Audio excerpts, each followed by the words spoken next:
Bonjour à tous. Il existe trois méthodes pour faire des pièces de bois avec SketchUp. La première, c'est avec les fonctions de base. Je dessine un rectangle, je lui donne des valeurs 500, 200. Ensuite, je vais faire un poussé-tiré de 30 par exemple. Je vais sélectionner l'ensemble de mes entités, triple clic, clic droit souris, créer un composant. Je vais l'appeler ma pièce.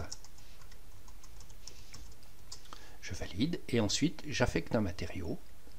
J'ai donc créé une pièce de bois. Seconde façon de le faire avec l'outil pièce. Je lance l'outil, je donne un nom ma pièce, je vais donner les dimensions 500, 200, 30, y affecter un matériau, du chêne par exemple. Je peux créer plusieurs pièces à la fois identiques ou différentes. Je crée deux pièces différentes, je valide. J'ai donc créé mes deux pièces. Troisième façon de le faire avec l'outil trace pièce. Je vais donner un nom toujours, ma pièce, et je vais dessiner interactivement ma pièce et automatiquement ma pièce se met en place.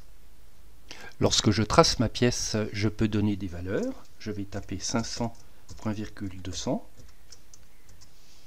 et ensuite donner l'épaisseur. Je tape 30 et j'ai donc le même résultat. L'intérêt de l'outil trace-pièce, c'est de s'appuyer sur de la géométrie existante. Je m'appuie sur cette géométrie. Je mets en place une première tablette. Je vais mettre en place une seconde tablette. Si je m'étais trompé de point ici, je peux faire un clic droit souris, recommencer au premier point. Je vais me mettre ici et mettre l'épaisseur de la pièce. L'outil trace-pièce est donc très utile lorsqu'on s'appuie sur de la géométrie existante. Lors de la création d'une pièce, je peux imposer son épaisseur. Je vais mettre une valeur, je serai à 18 ici. Je vais me mettre de ce point-là à celui-là, descendre d'une certaine dimension. La valeur 18 est prise automatiquement. Je vais faire la même chose pour le bas. Je mets à ce point-là, je monte un peu, je clique. Automatiquement, la pièce prend 18 mm d'épaisseur, donc cette valeur est imposée. L'outil trace-pièce permet également de modifier les pièces. Si je fais un clic droit souris, je peux passer en mode de sélection. Ce que je fais, je vais indiquer une pièce. Les caractéristiques de la pièce apparaissent ici. Je vais pouvoir par exemple la placer à 24 mm d'épaisseur. J'actualise. Mes pièces sont actualisées. Une fois que la modification est faite, je peux désélectionner ces pièces, en sélectionner une autre et celle-ci qui est différente. Ces deux pièces sont différentes. Je vais leur donner la même épaisseur, 24. Actualiser. Bien que les deux pièces soient différentes, elles vont prendre donc la même épaisseur.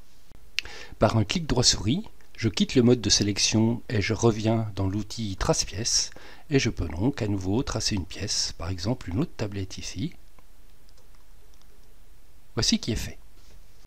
Un clic droit souris me permet d'annuler la pièce précédente, de passer soit en mode sélection, soit en mode de traçage, soit sauvegarder les valeurs par défaut qui sont les valeurs comprises dans cette fenêtre-là, notamment le nom et le matériau. Et enfin, je peux sortir de la commande. Comme pour le plugin pièce, je peux donner le sens du fil aux pièces que je vais créer. Je rappelle aussi que l'appui sur la touche majuscule fait apparaître un petit pop-up avec l'ensemble des touches de raccourci. CTRL pour passer de trace en sélection et Tab pour changer la position de la pièce, on va le voir. Je positionne ma pièce ici, je monte, et si je tape Tab, je vais changer juste la position de la pièce, soit au milieu, soit d'un côté, soit de l'autre. Les touches directionnelles Right, Left et Up permettent de présélectionner la direction. Pour finir, regardons comment créer tout simplement un caisson. Je vais tracer la base de mon caisson. Il va faire 600 par 500 de profondeur. Je tape 600, 500, 800 de haut. Je vais mettre 800.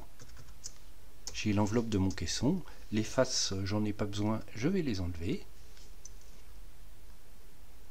J'ai enlevé mes faces, je lance l'outil trace-pièce, Je vais faire le montant. Il va faire 18. Il sera donc en mélaminé. Je vais mettre mon montant ici et le pousser ici. Le montant prend automatiquement la valeur 18. Je vais faire une tablette. Voici. Ma tablette va partir d'ici à là et je vais la descendre de 18. Comme elle ne va pas jusqu'au bout, je vais passer en mode modification, sélectionner ma tablette. Au lieu de faire 582, elle va faire moins 18. Je vais actualiser, puis quitter. J'ai plus qu'à dupliquer cette partie-ci que je vais mettre là. Ma tablette M que je vais mettre en dessous. Et il reste à symétriser les pièces. Clic droit souris, symétrie rotation. Je vais symétriser celle-ci et celle-ci.